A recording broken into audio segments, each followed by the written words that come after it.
In each person, the beginning of the war is associated with some different memorable event.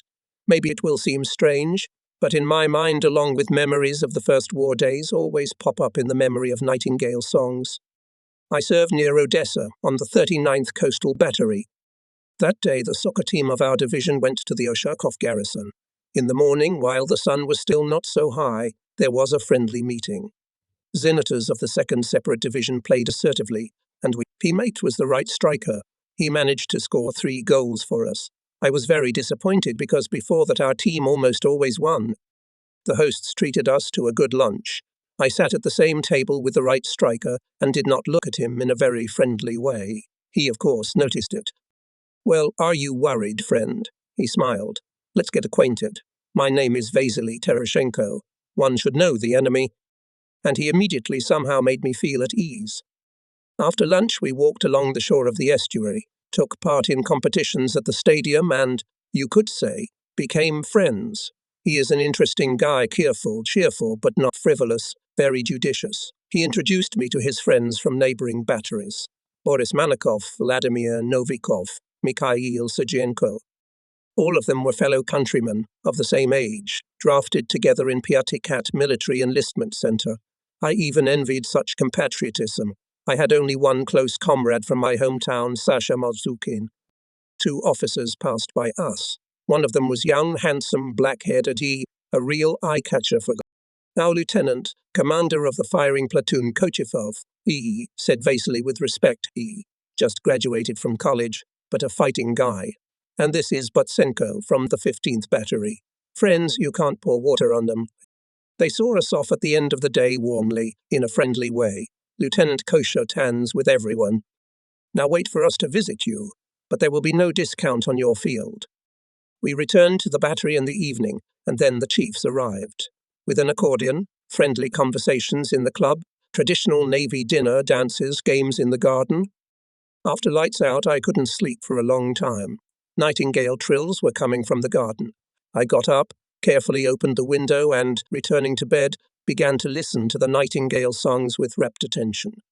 Having listened, I didn't notice how Fedya Zaikin, the duty officer, and Lieutenant Shkerman, the battery commander, entered the cabin. Without lighting up, they cautiously walked between the bunks, stopped, whispered about something and left. Their visit and their behavior alerted me. Slowly I got up, put on my pants and flannel, and lay down again, covered with a blanket. It seemed that the commander had come for a reason. Probably the alarm would be sounded. Lately the alarms had become frequent. 10-15 minutes passed. I fell asleep, and all night I dreamed of an extraordinary Nightingale music, but then the bells of a loud battle broke into this music. Muddle alarm. Our anti-aircraft machine gun platoon was the first to prepare for battle. That's how the war began for me. The fascists raided Odessa every day. They bombed, as a rule, from a great height, so our shooting at them did not give any results. The enemy was advancing. 18 divisions were approaching the city. By mid-August, it was completely blocked from the land. The front was rolling back deep into Ukraine, and the semicircle of enemy armies was getting tighter around Odessa. Rationed food, ammunition could come only by sea. Ships broke through to the port with difficulty, through a continuous curtain of fire. But the city, torn, starving, thirsty, continued to fight. Every day it sent new fighters to the front line. Hastily assembled units went into battle. Each of us wrote more than one report with a request to be sent to the Marines, but we were reasonably refused. Someone should stay at the guns and machine guns. And yet, our division selected 45 volunteers so that the combat effectiveness of the units would not be reduced. I was among them. At a short meeting, comrades ordered to beat the enemy mercilessly. Volunteers assured that the honor of the sea will not.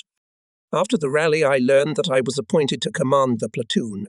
For a petty officer of the 2nd Article, the position is unexpected, but in those times it happened often. There was a shortage of command staff. We lost too many men, and often the first to die was the commander, the one who led the soldiers, who went ahead in the attack. Senior Lieutenant Shkerman shook my hand, cheered me up. "Don't doubt, petty officer, you'll manage. Let's get on the cars." The last embrace of friends. We drove along the rubble-filled sidewalks past smoking ruins. When we got out of town, we got off the cars. We reached our destination on foot. People were working on the right side of the highway, older workers and teenagers, women and girls chiseled with picks and crowbars that dried up, hard as a stone earth, built fortifications. When they saw us, they waved their hands. Clear a step, so I commanded the sailors. But the guys tightened up. They're in step. The blue collars on their new flannel coats sway smoothly. Ribbons of visors with golden anchors are flying. Our navy uniform is beautiful. Keep your heads up, brothers. The people are looking at us, hopes in us, trust. At the headquarters of the station, we received an appointment, new Osipov 1st Naval Regiment. We were glad. We had already heard a lot about him. All Odessa knows about him, about his fearless Marines. And here we are in Alikivka. Here is the boundary of the 1st Marine Regiment. I was taken to the headquarters. 2 officers in the dim light of a smokescreen were looking at the map. I stepped forward and clearly reported my arrival. One of them immediately came out from behind the desk, extended his hand. You are Alexandrov? I'm not mistaken? That's right. I'm looking at him. But this is Mitrikov. Once he was a political officer of our battery, then commissar of the division. We all loved him for his intelligence and kind, sympathetic heart. He could make everyone feel at ease with him, enter, as they say, into his soul. My heart immediately warmed, as if I had met my own father. Yes, the commissar to match the commander picked up. I said to myself. Well, sit down, tell me. Mitrikov moved me a stool. My old friend. We served together for almost a year, he explained to his interlocutor, the chief of staff. I tell about the battery, about my comrades, but I keep looking at the commissar. He has grown old. There is silver in his black hair, dark circles under his tired eyes. He asks me impatiently, how are Schierman and Prosenko feeling? I say that Sherman, our commander, is healthy and the battery is fighting well. Prosenko was awarded the Order of Lenin, now commands the neighbouring 16th Battery. Well done. Wrinkles are smoothing out on the commissar's forehead. I thought so. Then he, somehow imperceptibly changing the conversation, began to bring me up to speed. He told me about the men of the regiment, about the difficulties, about the tactics of the enemy and the peculiarities of the battle. Look, they warned me. You people are still untrained, be careful. Take care of yourself and people. Our misfortune is unnecessary. Have you heard how the sailors from the cruiser Profinton decided to fight? They lined up like at a parade, with a band on the right flank, and went on the attack. They pushed the Germans back a bit, but lost 2/3 of their men.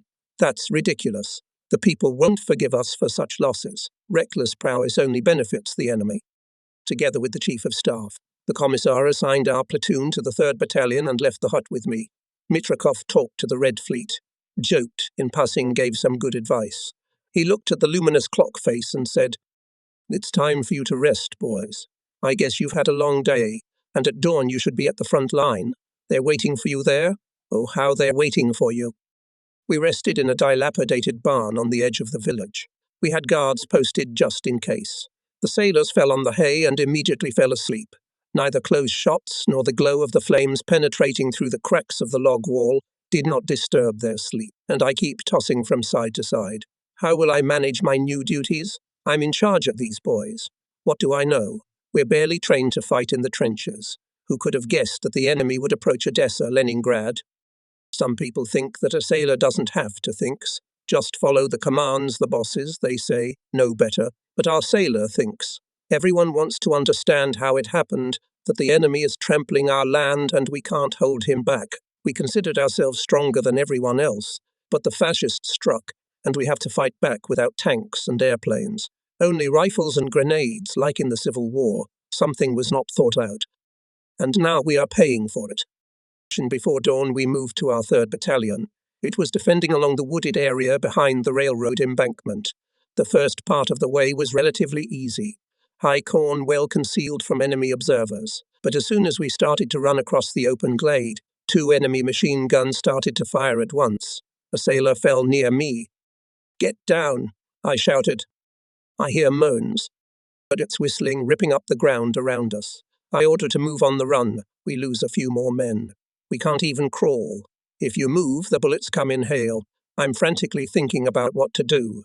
One of the men crawls up to me and whispers. I brought a smoke bomb. Let me light it in the side. Go ahead. Fortunately, the wind is blowing in the direction of our movement. The smoke from the smoke bomb drifts over the ground, covering us from the enemy's eyes. Under this protection, we run to the embankment, carrying in our arms the dead and seriously wounded. Machine guns are pouring in, but now they strike at random and do not hit us. With a run, we roll down into the trench. We can't catch our breath for a long time. We count the men, and my heart aches. 3 killed, 12 wounded. So much for the baptism of fire. I look at my friends. Dark blue flannel jackets became grey from dust. The blue collars have darkened too. Yes, our naval uniform is beautiful, but not for the war on land. A senior lieutenant is running towards us along the trench. Let's get acquainted. This is the commander of the 3rd Company Pochetkin. Orderlies are hurrying after him. You've come to us in time, says the company commander. We'll provide you with work. Our platoon has fallen into a good friendly family. The company commander was liked from the first meeting. Young, cheerful, life in him so and splashes over the edge. Slender, athletic figure, rosy-cheeked face, from under the cap, beat-out curly. He comes from near Kharkov, speaks sing-songy, every now and then inserting Ukrainian words. On the contrary, the company's Politruk Konstanty is calm and reserved. He and the commander as if complement each other. And the main thing, which we soon became convinced of, both know how to appreciate people, to find a way to their hearts. The commander and the political officer lead us to our position. On the way they talk to the sailors, instruct them how to hold on during enemy attacks. Guys are touched by the care of commanders. And now, rest, ordered Pochetkin when we were fed. Change the watchmen more often, so that they don't fall asleep at the post. As soon as it dawns, take a good look at the area. Looks like it's going to be a hot morning. The commander was right. As soon as the sun rose, the artillery preparation began, and immediately, as soon as the thunder of the guns subsided, the chains of attacking infantry appeared. Hitlerites went, as on exercises, more and more accelerating. It was a frightening picture, especially for newcomers. Will they hold out? A thought flashes by lightning. I look back at my comrades. Petrified faces, hands as if they were attached to their rifles. I can't see their eyes. While waiting for the command fire, each of them has chosen a target and keeps it in the crosshairs. No, the Red Fleet men will not falter, will fight to the last. We waited for the fascists to come closer and fired a volley. Other units also opened fire. For a moment the ranks of Hitlerites mixed up, but, carried away by officers, again rushed at us. Attack! Forward! For the motherland! Rang out over our trenches, and we rushed to meet the enemy. The rasping hurrah and half-undra rumbled over the steppe, covering the crackle of firing. Grenades flew into the enemy. Then everything was mixed up. Flannel and stripes of sailors, green gymnases of Red Army soldiers and grey uniforms of fascists. In front of my eyes flashed the faces of Hitlerites twisted by anger and horror.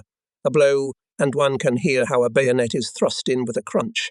Swearing, growling, screaming, wielding bayonets and rifle butts, we step by step break forward through the bloody mess. The enemy could not stand it, ran. We overtake the fleeing and beat them, not giving them a chance to regain their senses. With a move, we take the height, jump into the trenches left by the enemy. Later I had to participate 16 more times in hand-to-hand battles on the outskirts of Odessa, but the first one was remembered for life. It was a real baptism of fire and bayonet. Near Odessa, we often had to hear Suvorov's aphorism. A bullet is a fool, a bayonet is good. We were advised to use every opportunity to get closer to the enemy and impose hand-to-hand combat.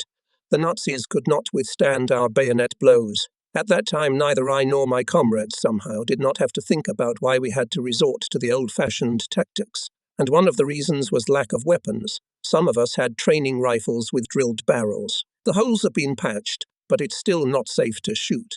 You have to rely on the bayonet. It's not going to fail. Heated by the battle, we begin to come to our senses little by little. It is necessary to strengthen as quickly as possible on a new line before the enemy has not come to his senses and made a new attack. Red Fleet Lyko crawled up to him. Now, Comrade Commander, take a look at the farm. Do you see the second house on the edge under the iron roof? I see it. And the hole near the chimney. I see it too. That's where the German sniper is shooting from. He's already killed 3 of our men. I take a semi-automatic rifle with a telescopic sight from one of the soldiers and, covering myself with a bunker, I begin to aim carefully. And suddenly, a click. A bursting bullet hit the sighting bar. A splinter hit me in the neck. I hid behind the berm. I felt a warm trickle of blood creeping down my collar. That bastard, he's ahead of me. Wow. Lyko mumbles guiltily, bandaging my wound. By evening, the wound was inflamed. Neck swollen so that you cannot turn your head. Go to the infirmary, suggested Politric Constandi. Maybe I should have listened to the political officer, especially since the wound was unbearably nagging, and every movement caused excruciating pain. But I could not leave my comrades with whom I fraternized on the battlefield. It will pass, I answered the political officer. I'll always manage to get to the infirmary. Well, look, strictly said Constandi. Just in case, show yourself to the medical officer. Let him rinse and bandage well, and I'll stay in the platoon. After bandaging became a little easier, and I stayed with the platoon. And in the morning our sniper Balabanov shot the Nazi who wounded me. For a long time he stalked the Hitlerite and hit him with the first shot. Balabanov is the pride of the company. On his account already more than 24 destroyed enemy soldiers and officers. He counts the killed with the help of notches on the stock of his rifle, and now immediately took out his rifle and made another notch. Gradually we are being drawn into combat life. There are brutal battles. Every day the company loses many soldiers. The ranks of other units are thinning, and the fascists every day intensify the onslaught, throwing into battle more and more new forces. In the 20th of August, the enemy struck a blow to our neighbour, Chaparev Division. The enemy tanks rushed to the rifle trenches. The surviving fighters withdrew. Seeing this, someone thought that there was an order to withdraw. People began to jump out of the trenches. Regimental Commissar Mitrakov rushed to the fleeing, stopped them, and led them in a counterattack. And the Pine artilleryman Politric Constandi ran up to the anti-aircraft gun abandoned by the regiment, and the first shot hit the lead tank. The second destroyed armoured fighters. The third blew up, hitting a mine. Machine gunner Lyko, hiding in the trench, let the enemy infantry, following the tanks, and then whipped the Nazis in the back with long bursts. Guns of our ships, coastal batteries, and armoured train came up. The enemy rolled back, and then we struck from the flank, pushing the Nazis to the minefield. An explosion, another, a third. Dozens of fascists were killed by their own mines. The stunned enemy quieted down a bit, and in the morning, having gathered forces, started to attack again. Army men and sailors held on. Not once fierce hand-to-hand battles were fought, but the forces were too unequal. By evening, by order of the command, we withdrew to the main defensive line, to the village of Sukhoi. Replenishment arrived to us. We were waiting for them. I had only 12 men left in my platoon. Among those who arrived, I met my old friend Sasha Mozukhin. Together with him, we started our service on the 412th Battery. He had grown up noticeably. On his chest, a new medal for combat merits.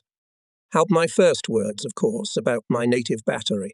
How are my friends fighting? And suddenly I learned that the 412th was no more. Sea cannons of our batteries stood near Chibanka, on the bank of estuary. Hitlerites more than once tried to take it by storm and broke their foreheads on its reinforced concrete bastions. Sailors let the enemy closer and poured fire of all guns and mortars off. At the end of August was a particularly hard day. Fighting off enemy attacks, the battery fired about 3,000 shells and mines. Fearlessly fought Captain Zinoviev, Senior Political Officer Kostychenko, Petty Officers Yushchenko, Lebedev, Protsenko, Electrician Garmash, and our comrades fought off the enemy until the last opportunity. When the ammunition ran out, the commander ordered the artillerymen to retreat and to blow up the battery. But not everyone managed to get away. Several sailors, half alive from wounds, found themselves in the hands of the Nazis. Fascist executioners tortured bleeding Red Fleet sailors to find out the system of the battery mines. And then it was Hearn. I can tell. It was Red Fleet Panchenko who spoke. The artillerymen were stunned. Skiernik, traitor. The most hurtful, the most angry words flew in his face. Panchenko looked around everyone with a sad look, wanted to say something, but only shook his head and stepped to the hole, a deep shaft that led to the underground rooms of the battery. The delighted Hitlerites followed him. It is not known what was going on below. Only a few minutes later the ground shook from the explosion. On the air blew up compressor, diesel, battery and telephone stations. Under the rubble found the end of dozens of invaders. Sailors became bitter and ashamed for thinking so badly of their friend. No, not a traitor, but a hero died, Black Sea sailor Emil Panchenko. Gathering the rest of their strengths, in a single impulse the Red Fleet men rose up, threw themselves on their executioners, unarmed, weakened from wounds and tortures. Hitlerites felled them, twisted their hands and one by one began to throw them into a deep well. Only one survived, radio operator Anatoly Ereman. He was saved by a miracle. Falling down, caught his clothes on a hook on the ladder which was winding along the walls of the well. When he came to his senses, he crawled to the transition platform and then went down. The cement floor of the well was covered with blood. Here lay the mutilated bodies of the artillerymen. Fortunately, the explosion had not filled the tunnel. Through the dark labyrinth, the radio operator reached a command post of the battery on the seashore. At night, he crawled to his friends. He told his friends about the heroic death of the sailors left on the battery. Almost the whole platoon gathered here. The soldiers listened to Moshukin in silence. Faces of guys darkened with anger. I look at their hands. Fingers clenched, rifles, white in the joints. If the enemy were to come in now, he would know the full force of sailors' rage, the full strength of sailors' bayonet. Leaving Sasha Moshukin said that now we would see each other often. He was assigned to the regimental reconnaissance. I envied him. Who of us in our youth didn't dream of becoming a scout? In the evening, I looked in the trench to the company's party leader, Alexander Bakharev. Once we also served together. A broad-shouldered, strong man, he was famous for his bogatyr strength. At our battery, there were no equals to him in freestyle wrestling. The communists were sitting in the trench, talked about current affairs, about how to work with the soldiers of the new replenishment. I examined the trench. Deep, spacious. It was covered with a rampart and looked like a good dugout. And you have settled down well. I couldn't resist. You've built a great place. We can't do otherwise, said Bakharev cheerfully. We are going to winter here. We gave our word. We won't give a scrap of land to the fascists. Am I right? He turned to his friends. Right. Enough. We've had enough of retreating. I'm sick of retreating. When we were alone, Bakharev demanded. Well, tell us the news. I can see in his eyes. I didn't come by accident. I told him everything I heard from Moshukin. Excitement prevented me from speaking. Bakharev could hardly contain himself. He interrupted, wanted to know everything, down to the smallest details. Session was interrupted by a liaison office. The company commander called us. We went along the trench to the commander's dugout. The evening was quiet, and only the flashes of rockets over the front line reminded of the proximity of the enemy. Today Potchkin had been promoted to the rank of senior lieutenant, and all day long he had been high spirits. But now the commander was frowning. The colonel is interested in you, Alexandrov. I feel not for nothing. Just in case, pass the platoon to Bakharev. I found Osipov in the headquarters dugout. He sat at a low-board table, on which not so much shone as smoked a smoker from a shell. To my surprise, here was Sasha Moshukin. Yakov Ivanovich is not young. He wore a black overcoat and a black kubanka with a scarlet trim. They say he had had them in his trunk since the Civil War. No, come closer, striped devils. That's how the colonel jokingly called all the sailors for their striped coats. Do you recognize this? He spread a large sheet of paper on the table. We saw before us a diagram of the positions of the 412th Battery. Our hearts raced. Here, yes, the colonel poked a pencil. The Germans installed a long-range cannon. Now it is beating on the port on our ships. So you're to destroy it. I warn you at one. The task is responsible and dangerous. The slightest misstep, and everything will go upside down. You'll get yourself killed and you'll fail. Moshukin wanted to say something, but Yakov Ivanovich stopped him. Don't be in a hurry. First think it over carefully. You are entrusted with this case because you know the area well. But if you feel that you cannot pull, speak directly. The commander is silent. I vividly imagined the village of Chibenka, the state farm, the battery. I remembered the faces of my friends thrown by the Nazis into a deep well. What is there to think about? Sasha jumped up. We agree? I supported him. We'll go. It's decided. The only question is how best to cope with the task. You're right. We need to think it over carefully, agreed Osipov. I've outlined something here. Let's consult. regimental commander, without hurrying, explained that the enemy considers Chabanka its deep rear. Germans are located in the surviving buildings, Romanians in the barns of the auxiliary farm. The gun crew settled in the old guardhouse. There is a sentry near the gun at all times. Approaches from the sea are protected in two places, at Dafinovka and at the command post of the battery. Near the state farm, the fascists do not put up guards. The coast there is steep. It is not so easy to land. That's what we'll use, said the colonel. You on the boat will approach the cliff. If you see two haystacks at the top, then the way is safe. A girl will meet you there and show you how to get to the cannon without being seen. Well, break a leg. Yakov Ivanovich wished us goodbye and hugged us fatherly. Just don't get hot. Alexandrov, take care of yourself and the men. In addition to Sasha Motuchukin, our group includes Red Fleet Balabanov and Lyko. In Luzanivka, we'll meet the boat's motorist. We were resting in the dugout of communicators. At the appointed hour, we were awakened and put on a gazik. The way seemed long and long. We drove with lights off, over continuous bumps. Finally, once again bouncing, the car stopped at a dilapidated house. In front of us, as if from under the ground, rose a sailor.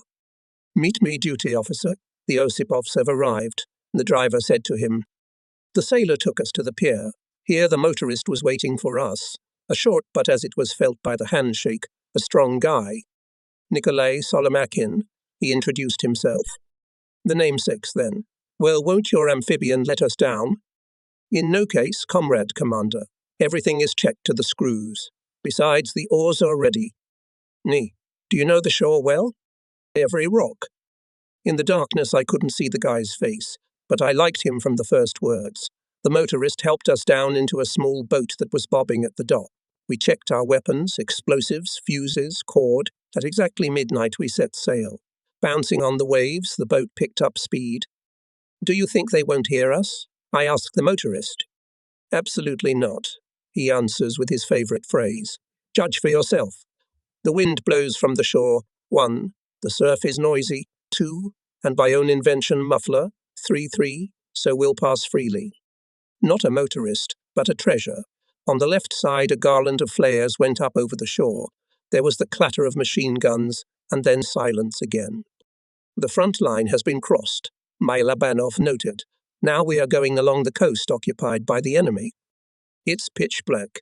How could we not miss the state farm Kotovsky? Nothing somewhere here, said Solomakin, and having slowed down, turned the boat.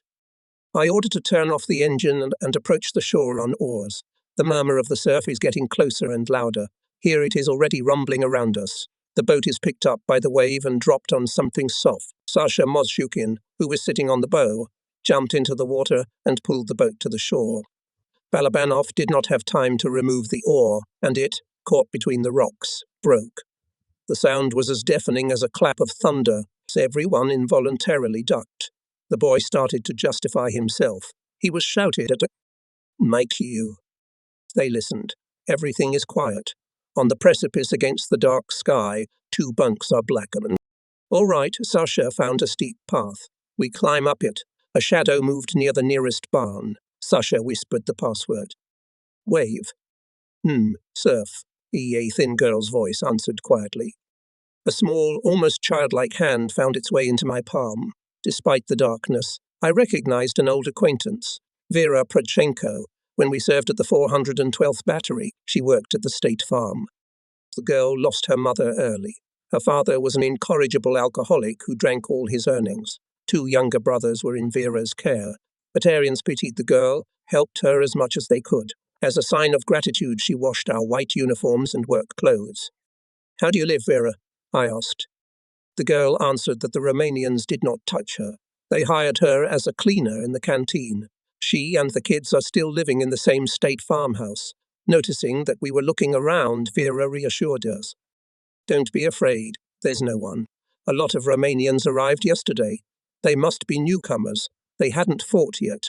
Their uniforms were freshly pressed. In the evening they started a drunken party. They brought some painted girls. They sang songs late into the night, and now they are sleeping without back leg. She told me where the Romanians and Germans were, where their posts were. I thanked the girl from the bottom of my heart and told her to go home. The boys and I get to work. We carry the explosives to an old trench near the battery. Balabanov stays behind to guard it. Lyko with a machine gun lay down at the cliff. Mozhukin went on a reconnaissance. And about 40 minutes later, reported that cut the telephone wires. And more news. It turns out that at the fork of the road, at the guardhouse, the Germans also put a sentry. This complicates matters. After all, we thought that only the cannon is guarded. We'll have to shoot 2 of them. We're sneaking to the guardhouse. The sentry is dozing, leaning against the wall.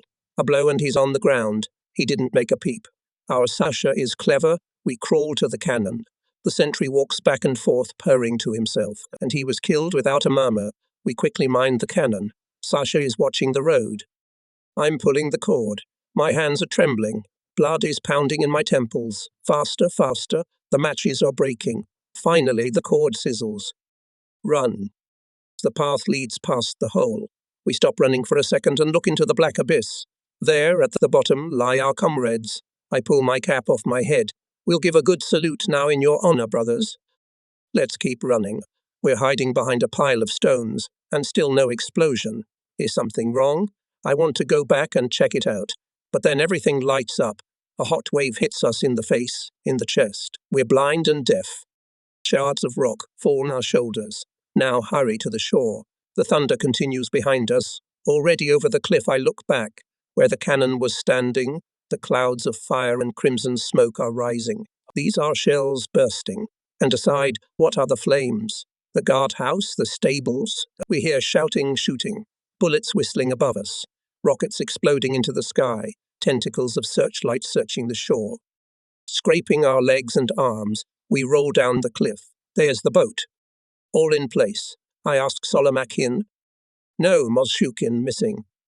Oh shit, it's not night. Again, climb up, forgetting all caution. We should. Sasha, Mozhukin. In the distance, someone called out. Is it Sasha? And the shooting is getting closer. Again, we shout with all the power of our lungs, and suddenly we hear Sasha's voice. It's me, help. He is out of breath, catching air with his mouth. We pick him up under our arms and roll down the cliff.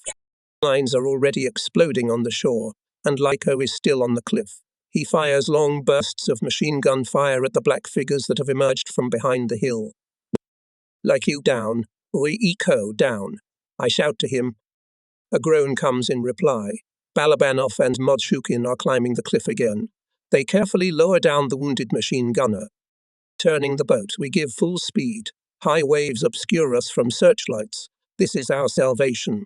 Farther and farther out to sea, and the fiery whirlwind continues to rage over the battery.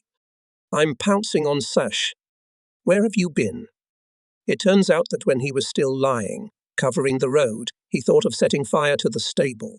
He ran to Vera, took from her a can of kerosene and, dousing the stable, set it on fire. On the way back, he stopped at the guardhouse, screwed the wire on the door, and poured the rest of the kerosene on the wall. From the first match, it burst into flame. The enemy soldiers found themselves in a mousetrap. Oh, how they scrambled. We admire Sasha. I wish I could soap your neck for your cleverness. I'm angry. Because of you, a comrade was wounded. Sasha shrinks. But I wanted to do better. Lyko, who Balabanov bandages his arm, stands up for his comrade. It's not his fault. Everyone's heart wouldn't bear it at such a moment. Sasha is silent.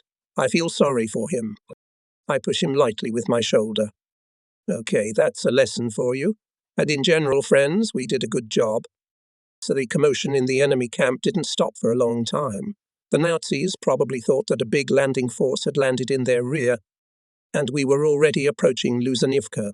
Osipov was waiting for us at the pier. Having listened to my report, he thanked the whole 5. Now rest for 2 days. The place has already been prepared. We went to the dugout allotted to us. It was quiet, cozy in it, but we were eager to return to our own, and the same evening we went to our company. Potachkin welcomed us with open arms. Well, Mikola, you've done a great job. Knowing how Ivan Grigorievich likes weapons, I gave him a Mauser. His eyes sparkled. Oh, what a thing. How can I thank you, Mikola? A lot of people gathered in the dugout. Konstanty and Bakirev came. They asked me to tell them more about our night attack. Too bad about Lyko. He was a good gunner. Well, it could have been worse, he said, even Grigorievich. The liaisons brought supper, and not something, but a real Navy borscht. Lately we had been eating dry rations, more often canned food, galettes. Sometimes they spoiled us with porridge. And here is borscht, and what a borscht it is. Senior lieutenant scoops it with a full spoon, and can't get enough of it. Matadi eat entry. From borscht to Veshnya. I'll award Ivan Polipsy a medal. No one objects to that. Our cook deserves an award. He has to cook dinner without taking his automatic rifle off his chest. Ivan Pilipets has already 24 killed Hitlerites on his account. That's what kind of cook we have. After a hearty supper, my friends got cheerful. Someone puts a guitar in my hands. I play gypsy. Sasha Bakhirev clapped his hands and went. Then we slowly sang, far past midnight, until the company commander said, "That's enough, boys. We've had a good time. Now go to sleep. Company, listen to my command." In the morning, air reconnaissance reported that in the ravine, about 300 meters from us, the enemy is accumulating. A command ran through the trenches. "Get ready, but do not open fire without orders." It was decided to let the Hitlerites to the distance of sure fire and then to strike. At 9:15, the enemy artillery started talking. Smoke and dust enveloped our positions. The ground flowed and rumbled.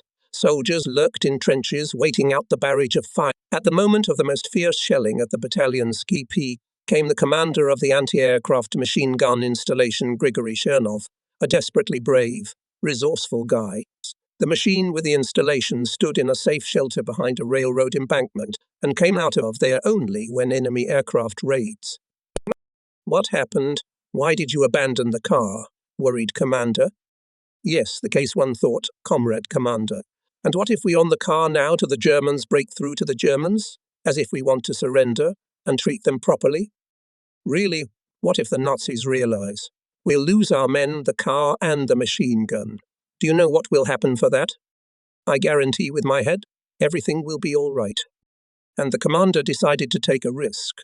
As soon as the artillery preparation subsided, Chernov's car broke out of its hiding place and ran at full speed over the bumps to the enemy positions. Instructed by the commander, our fighters opened false fire on it. The Germans started to shoot at the strange machine, but then transferred the fire, cutting it off from us. It was a rare thing to see Soviet sailors running over to the enemy. When the car flew into the gully, the Nazis rushed to look at the miracle, at the living Russian sailors voluntarily surrendering. At this time, Chernov turned the machine gun and pressed the trigger. Jets of lead from 4 barrels whipped at the huddled fascists, and the second number of the calculation threw grenades at them. Stunned Hitlerites did not even have time to make a shot. In terror, they ran away in all directions, but bullets and fragments of grenades caught up with them everywhere. And from our trenches with bayonets were already rushing sailors. The whole regiment rushed to the attack. The enemy was thrown back 2 kilometers. We could have advanced further, but Osipov obeyed to stop, fearing for our flank. Sailors captured more than 150 enemy soldiers and officers, many weapons, ammunition, 2 tractors, and almost no losses. Osipov kissed Chernov and his comrades, although scolded for the desperate risk. He ordered to present all 3 brave men to the award. Our joy was short-lived. Having come to their senses, Hitlerites threw SS regiment against us. Twice sailors repulsed frantic attacks. Again we had to engage in hand-to-hand combat. On the right flank of our company, the onslaught was especially strong. We had to withdraw 100 meters. The company commander was in the thick of the battle. Through a liaison, he ordered me 1 squad with a machine gun to move to him. When I brought my men, there was already a hand-to-hand fight in the trenches. As we put bayonets into action and knocked out the fascists, Pochatkin shout, "Well done, Eagles." Then he turned around in alarm. "Bisavidushi, why has the machine gun silent?" Without waiting for an answer, he ran up to the machine gun. The commander of the calculation was lying dead. The second number was spinning on the spot, clutching his head. Pochatkin himself lay down behind the machine gun, refilled the belt and gave a long line on the retreating SS. He stopped firing for a moment, wiped his sweaty face and smiled. "Look, Mikola, how they're scrambling." He wanted to add something else, but grabbed his chest and fell down. Bakhirev and I ran up to him and carried him to the trench. "A doctor, immediately." 4 scarlet spots blurred on the commander's striped tunic. Ivan Grigorievich said quietly. No need, Collier, a doctor. Put me on my back. I want to see the sky again. A shout was heard from the right. The Germans are preparing to attack again. Ivan Grigorievich was dying. I held his hand and felt. It was getting quite cold, gathering the last of his strength. Collier, take the company, beat them, the bastards. There's a letter in the bag. Send it to your wife. And in my pocket are carts, my daughter Katya and my wife. Put them with me. Tears were couldn't see anything. Tears were covering my eyes. I couldn't hear what they were shouting on the chain. Sasha Bakirev's voice brought me out of oblivion. "My commander, the Germans are coming." "Command?" I got up. I ordered that the commander's body was taken to the rear. I ordered openly, listen to my command. Bayonets. Grenades to battle. Let's avenge our commander. The men rose as one. I put a new belt in the machine gun and opened fire. Of the 200 men in the company, not even 50 are left, and many of them were wounded. But everyone fought for 4 men, and the fascists are still coming. Here they are already at the trench. Sailors are fighting back with grenades and bayonets, and then we hear a joyful cry. Brothers, help is coming. Without letting go of the jumping handles of the Maxim, I look over my shoulder. Scattered across the field with rifles in hand, the sailors are running towards us. Ribbons of visors are fluttering in the wind. The thunderous half-undra reached the Hitlerites and they rushed away from our trenches. Arrived sailors fill the trenches. There are many of them. Hundreds. Now we'll fight. I get acquainted with the arrived soldiers. Here and newcomers who have not yet smelled gunpowder and shelled warriors who returned from hospitals after treatment. Among the arrived 8 communists and 50 Komsomol members. Reliable people. When it got dark, they brought hot food, water, and mail. Everyone pounced on the newspapers. There's not much good in them. Our troops are withdrawing to the east. Sailors gather in groups around the agitators. Here and there are disputes about the reasons for failure at the front, about whether soon we will finally stop the enemy. Soldiers read letters, noisily share the news. I also received a letter from my father. An old soldier, he doesn't like to bother the servicemen with domestic misfortunes. His letter is cheerful. Don't worry, everything is fine at home. All 3 sons are at the front. Will I ever see them again? At the end of the letter, as always, an orders to take care of ourselves and to defeat the Germans sooner. And with the next replenishment came to us 2 girls. Named 18-year-old Olia Ivanova, thin, small, and Zoya Karashay, a little older and taller. Sasha Bakarev looked at them and sighed. Why did you daughters come here? You can't even lift a wounded man. This offended the girls. No, time will tell, answered Zoya. Maybe we'll come in handy. And so it happened. The girls got used to it. In the first battles they took out of the fire people 20 wounded. And where did they get their strength from? Our nurses saved many soldiers' lives. And in the middle of September we were not saved ourselves. That day Sasha Mozokshu came to check on us. I wasn't at the CP. He met our girls there. They had already heard about him. The scout Mozakan was known to the whole regiment. In a short time he visited the enemy rear 8 times, brought 5 tongues. When I returned to the CP, their conversation was in full swing. Muffled clapping was heard nearby. What is it? Asked the girls. Mermotas are firing. Me, can I have a look at them? I wouldn't advise it, Yai answered. The enemy is about to attack and, of course, the first blow will fall on our mortars. I was again called to the left flank. The enemy began artillery preparation. I ordered everyone to go into cover and mortars to intensify fire on the enemy. I chose a more comfortable position and began to observe, and made sure that the enemy chose our company's section for the attack. I hurried to my CP, and suddenly I saw Sasha Mojakin and both nurses near the mortars. They were stupid. They didn't listen. Immediately take cover. But he didn't hear his own voice. Stunned by the explosion, a column of fire and smoke rose above the mortar trench. I rushed over there. The smoke cleared. The mortar men jumped up, shook themselves off and resumed firing. But 5 men did not rise. Girls among them. Zoya Karachai is dead. Olia Ivanova is badly concussed. Next to the girls is Sasha. He's covered in blood. I leaned over him. I saw tears in my friend's eyes. Sorry, Collier. It was my fault I didn't save the girls, he whispered faintly. Those were his last words. He died in my arms. I saw many deaths, many buried comrades, but these dying words of Sasha, a friend of my childhood, remained in my memory for life. The enemy attacked. Everything around was raging in fire. I was rushing around like a man possessed. I was commanding, angrily reprimanding someone. I got up to my full height and threw grenades. Someone grabbed me by the shoulders and fell to the bottom of the trench. It was Politruk Konstanty. Nikolai, pull yourself together, he said reproachfully. I know your grief, but you are a commander and have no right to lose your head. On your stamina depends on the lives of people. Don't forget that.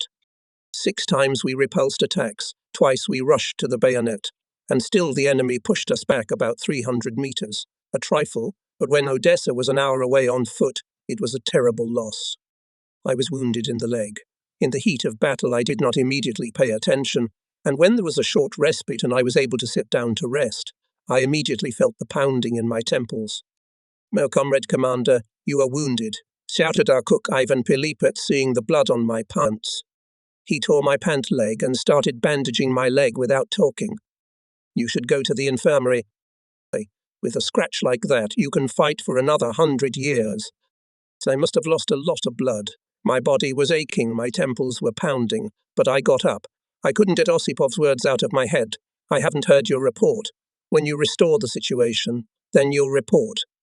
The sailors were exhausted, but it is impossible to give respite to the enemy, otherwise he will cling to the captured positions. And again on the signal rose the company. On the left flank of the political officer, he's running ahead, waving his pistol. The enemy didn't expect us to recover so quickly, and the sailors have already put bayonets into action. The fascists have retreated. I'm reporting by phone to Osipov that we've regained 200 meters. We're consolidating on the captured line. "Thank you, son. Thank your eagles." Says the colonel. "Don't storm again, but don't give up a meter under any conditions. I order you to cling tightly to the ground. I'll send reinforcements by evening." The sailors are burrowing like moles in the ground. The days of neglecting a trowel are over. Work is progressing quickly. Suddenly came enemy attack aircraft. Low flew over the trenches, pouring them from machine guns and pelting them with small bombs. Everyone huddled as tightly as possible to the ground. I, too, huddled in my foxhole. I was touched on the shoulder by a liaison. He was out of breath, unable to say a word. His eyes are What's the matter? Politrux. I don't ask anything else. I'm running headlong to the left flank. Bullets whistling, shells bursting. I don't notice anything. There's Konstanty. Both his legs were blown off by a bomb. Hearing my voice, Konstanty opened his eyes and closed them again. A doctor and a nurse were leaning over him. The doctor finished bandaging him and signaled to the orderlies. The Politruk was taken away, and I could not come to my senses for a long time. Come, comrade commander, kind me the soldiers who carried Konstanty from the battlefield. Seers can't help grief.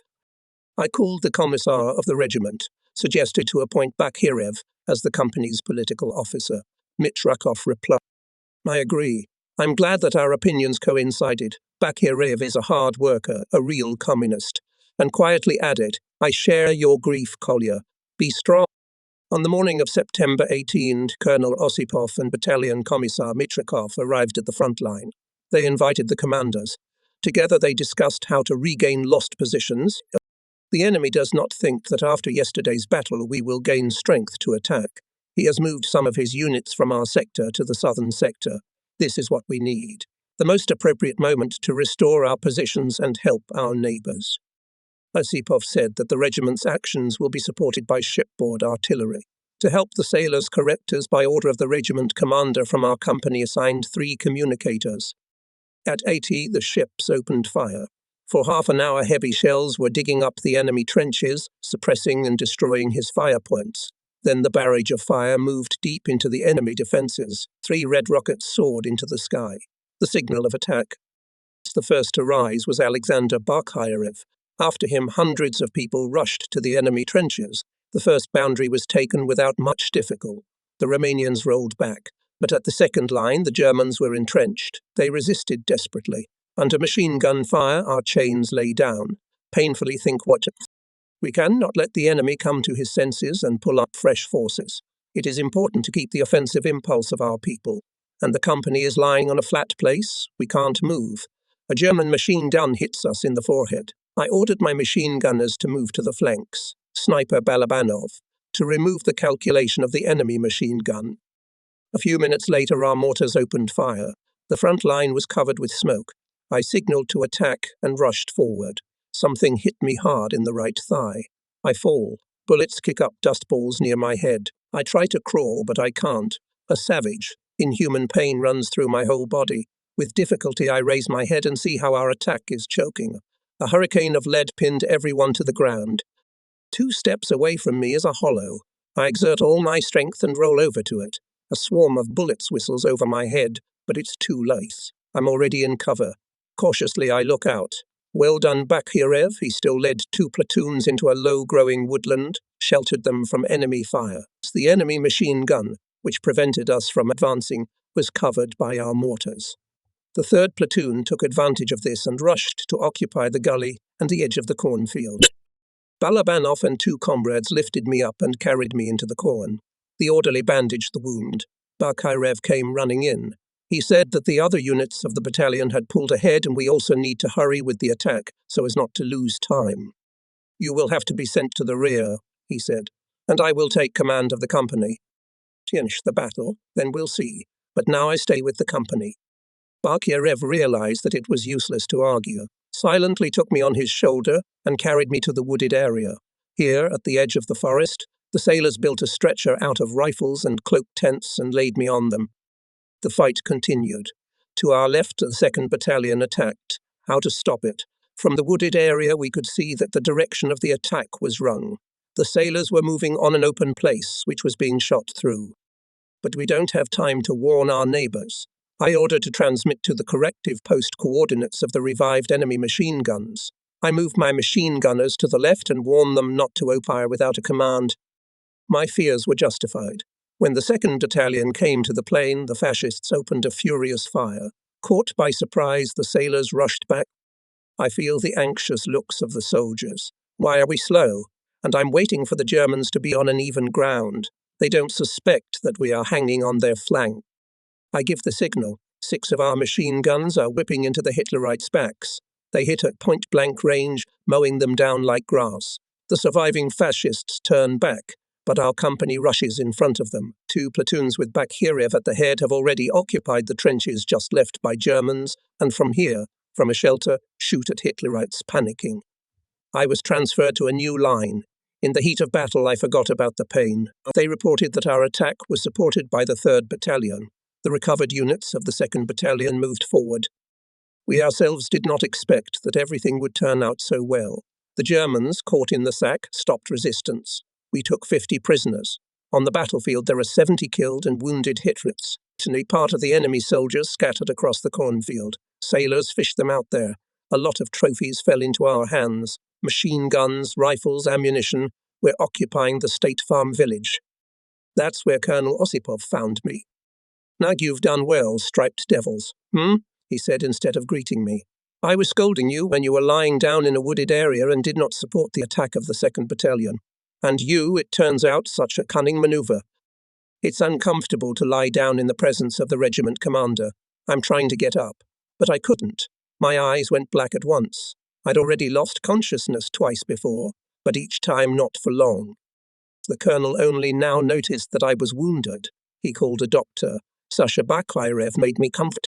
This madman has been commanding the company for the 4th hour in such a state. He complained to Osipov. The regimental doctor examined the wound. Yakov Ivanovich waited for what he would say, and quietly scolded me. "How can it be, son? I told you to be careful." The doctor determined that the wound is serious. It requires immediate surgery.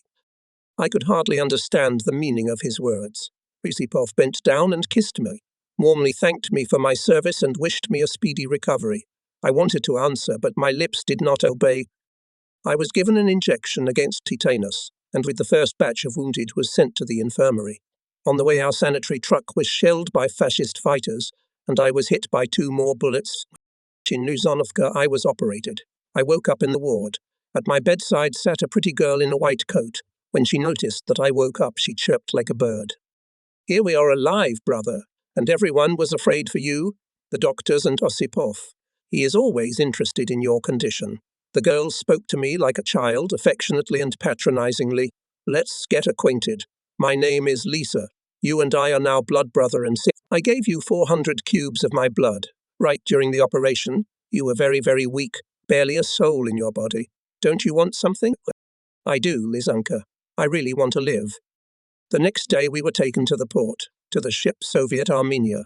In the darkness, the ship departed from the pier, and under the escort of a destroyer and 2 boats, hunters headed out to sea. Hello, Sevastopol.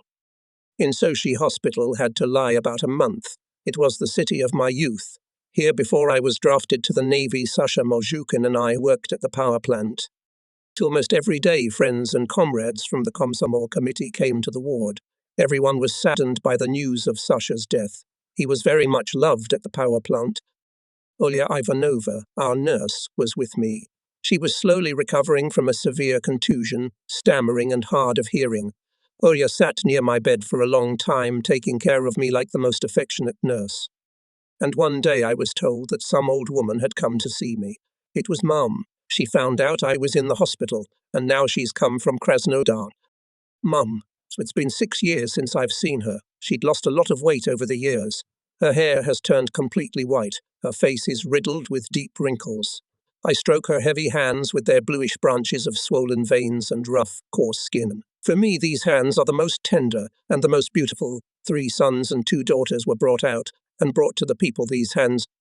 Mother has tears in her eyes. Why are you crying, Mum? And my own eyes are wet. You see, I'm alive. Soon I'll be on my feet again. Then you'll go away again. No, I can't help it, Mum. It has to be done. How did the Deans healed quickly? The young body was taking its toll. I couldn't stop thinking. How was Odessa? How are my battle friends and brothers? My father, Commissar Mitrakov, Sasha Bakirev, Balabanov, Lyko. On October 16, I got up early. The morning was grey, rainy, melancholy. Thoughts, one heavier than the other, came into my head.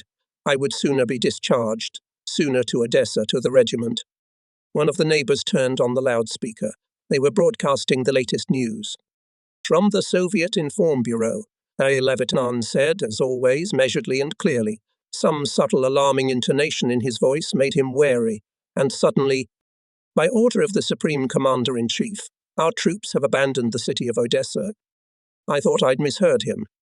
It can't be true. It's a mistake. There's Osipov, Mayov, Mitrakov, Sasha Bakirev, Balabanov, Lyko. Will they leave the city? And the hospital commissar came. He explained that the garrison of Odessa did everything that could be done and left the city only by order of the command. Now the defenders of Odessa are fighting on Perak. The enemy is approaching the Crimea. From this hour, we began to ask the doctors to discharge us from the hospital sooner. I managed to get my way, persuaded the doctor, and now, still limping, I left the hospital. The way to Sevastopol was difficult. The fighting was already on the outskirts of the Crimea, on the Ishun positions. Into Shankoy I managed to get on a steam train. When we moved away from the station, Junkers attacked. The bombs were falling from the left and from the right. The driver stood calm, stern, stared ahead, and only occasionally spoke softly, but imperiously. Matches, faster, guys, faster. The stoker and I were continuously throwing coal into the furnace. The train was rushing at full speed. Finally, the bombing stopped. The driver smiled for the first time and nodded at us. Well, are you tired? Take a little rest. He smoked a cigarette and gave us a treat. Well, how was it in Odessa, sailor? Was it hot? It's not easy here either. My assistant and I don't know neither day nor night. Everything for the front. Mikhail Vladimirovich, that was the machinist's name, told me that for 2 weeks they couldn't get home to visit their families. They take trains with arms, ammunition, food, and at high speeds without shifts lead them through Simferopol and Dunkoy. On a gloomy fall morning, I stepped onto Sevastopol land. The city was both the same and as if not the same. Quite recently, some 6 months ago, I was here, despite the fact that May was just beginning. Acacias and chestnuts were already in full bloom on Primorsky. The sun was shining brightly and hotly. The bays were thickly blue, and white-winged yachts were swiftly passing through them, leaving frothy turbulence behind the stern. In the evenings, nimble barges landed white-bloused sailors on the shore. They piled onto the wharf and filled the streets, embankments and boulevards, youthful, tanned, beautiful, with proud names of ships on their ribbons. They hurried to their girlfriends so that they could come to the sea together and watch the shouting seagulls drawing snow-white zigzags in the blue sky. The bright, friendly sea seemed to be everywhere. It looked out from behind the columns of the Grafskaya Wharf, and the bronze Lenin greeted those who climbed its granite steps and went out onto the wide square. It stretched out before our eyes in full width from the height of the historical boulevard, where the famous panorama of the Sevastopol defense rose above the lush blossom of trees and shrubs. Far away, as far as the eye could reach, the boundless native Black Sea was visible. The sea was splashing affectionately around the monument to sunken ships, and on the other side of the bay melted in a bluish haze Konstantinovsky Ravelin, a witness to the courage and glory of Russian sailors. Now the city is quite different. It has become duller, as if dressed in a military uniform. And despite the bad weather, life in it did not stop. Shovels and crowbars were ringing in the streets. Old and young worked. They dug shelters, blocked the streets with barricades of stones and sandbags.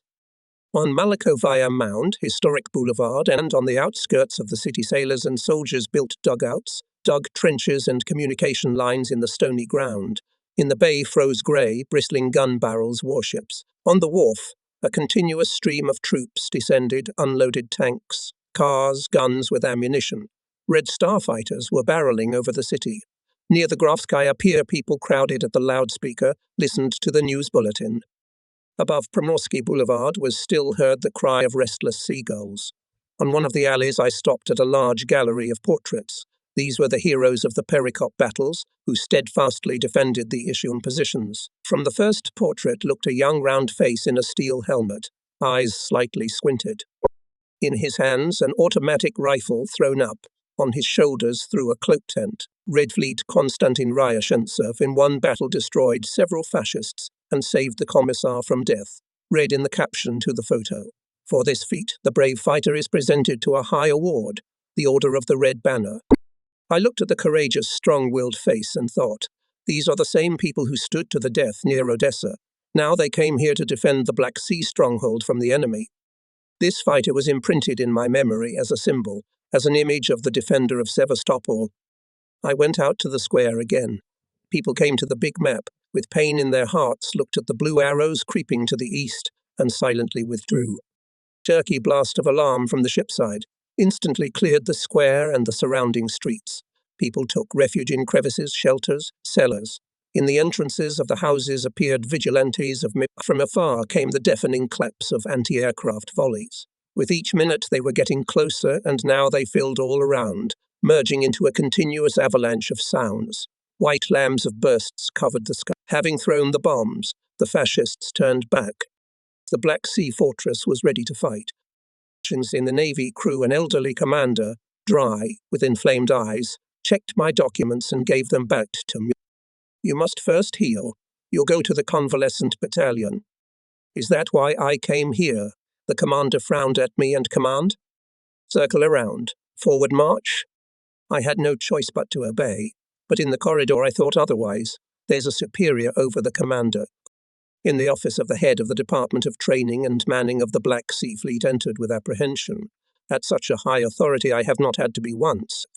But Captain Irank Yapatov greeted me friendly, said hello, as with an old acquaintance, by the hand of the Intepnan frontline soldier, tell me what you came with. I've submitted my paper. Nobby said, I'm applying for the front. The captain of the first rank carefully read the hospital certificate, and, as it seemed to me, looked at me sympathetically. I can't send you to the front. What kind of a soldier are you with a bad leg? When you get stronger, then please come back. Now go to the convalescent battalion. Get well. The wound healed slowly. Only on the 6th day I managed to beg for a certificate that I was healthy. And the crew was buzzing like a beehive. Sailors crowded in the cabins, in the corridors, in the yard. They came here from hospitals, from ships, coastal batteries. Marine units were being formed. Again, I decided to go to Captain Irank Ipatov, but he wouldn't even talk to. Wait for now. It will be your turn. The next day, Ipatov himself stopped me in the corridor. He looked me over from head to toe, gave me his hand. It seems, a little too much, with such fervour squeezed his palm that he groaned. Wow, now I feel that I've gained strength on Navy food. Come in, there's something to... There were several officers and petty officers in the office. Captain I rank introduced a short, stocky officer. Assistant Commander of the Armoured Train, Captain Golovin. And this, Ipatov gave me a gentle nudge, Petty Officer First Class Alexandrov. Appointed to you, Leonid Pavlovich, Petty Officer of a group of machine gunners. He'd take offence at the demanded a company in Odessa. Ipatov looked at me cheerfully. Or will you ask to go to the front again? Just try it. You'll get into the convalescent team again. No, I'm satisfied, Comrade Captain of the first rank. I hastily replied. That's the deal. So there are already two of us. We can say that there is an armoured train crew, joked Captain Golovin when we left Ipatov. By the way, where were you near Odessa? I told you. Luzanovka, Ilichevka. He repeated the names that were painfully familiar and close to me. So you were in Osipov's regiment. It turns out that they were close to each other, but we met here. Well, maybe they did, who knows. I fought in the 2nd Marine Regiment, at the junction with yours. We got to talking. We remembered the battles of Baldinka, Krizanovka, and it turned out that we had a lot of mutual acquaintances. We remembered Osipov, Mitrikov, my former battery commander Shikan. Golovin had studied with him at the courses. The captain told how the landing at Grigorievka. By the end of the conversation, it seemed to me that I have long known my new commander. And you have not been to the 39th Battery before the war? I asked. Yes, answered Golovin. I often went there with an inspection of the headquarters of the naval base. That's where I saw you. From memories of Odessa, we moved on to current affairs. Today we will begin to complete the armoured train, said Leonid Pavlovich. You take care of the machine gunners, choose those who have been in combat. Want to get on the armoured train in the fleet crew was a lot, but Golovin selected only specialists, commanders, signalmen, railroaders. All of them had already been in combat, some near Odessa, others at Ishun positions. The third took the baptism of fire at sea on ship. Most of them had wounds and were treated here, in the battalion of convalescents. Captain Korogotsky, an employee of the manning department, was indignant. According to the staff, you are supposed to be in formation. Why don't you take them? And I will not give some specialists. Do you think others do not need them? Golovin argued that the men in the ranks should have specialties. After all, in battle it will be necessary to replace those out of service. While they were arguing, I was looking for machine gunners. Soon I was standing near me strong, reliable guys. Baranov, Sharapkin, Shuvikin, Chumishev, Makarenko, Asiv, Krivobakov. People shelled, masters of their craft. At my request, the captain enlisted them in the crew of the armoured train as squad leaders. They immediately began to recruit their subordinates. Before dinner, Captain Golovin said that 2 commanders of armoured platforms were appointed. They are already recruiting people from the convalescents. We were so engrossed in the formation that we did not notice how the time of lunch flashed by. We went to the mess hall. A battalion of convalescents was having lunch there. Among the sailors I noticed 2 young lieutenants. One of them immediately caught my attention. Black-haired, handsome. So it's Koshitov, the one I saw on June 21 at Oshakov, and who is with him? Yes, there's no doubt. It's his friend. But Senko, I wanted to approach him, but I held back. I doubted they remembered me. I see Koshitov noticed someone and ran. Already at the exit, he clapped some Red Fleet soldier on the shoulder. He turned around. Tereshchenko, the right winger, the one who scored us 2 goals back then. I quickly approached them. Lieutenant Butsenko, too. The meeting was touching. Koshitov looked at Vasily from head to toe, hugged him tightly. We've already buried you. Well, spill it. Where have you been? Are you well? On Vasily's shaved head were white scars. He said that after the wound he was taken in unconsciousness on some barge to Tendrovskaya Spit, then to Skidovsk, and from there by the ship Kotovsky to Sevastopol. I spent almost 2 months in the hospital at Maxim's Dacha, and now I'm in a battalion of convalescents. I'm almost healthy, but I can't get a chance to go to the front. Do you want to join an armoured train? Koshitov asked cheerfully. You bet I do. Vasily became animated. Then come with us.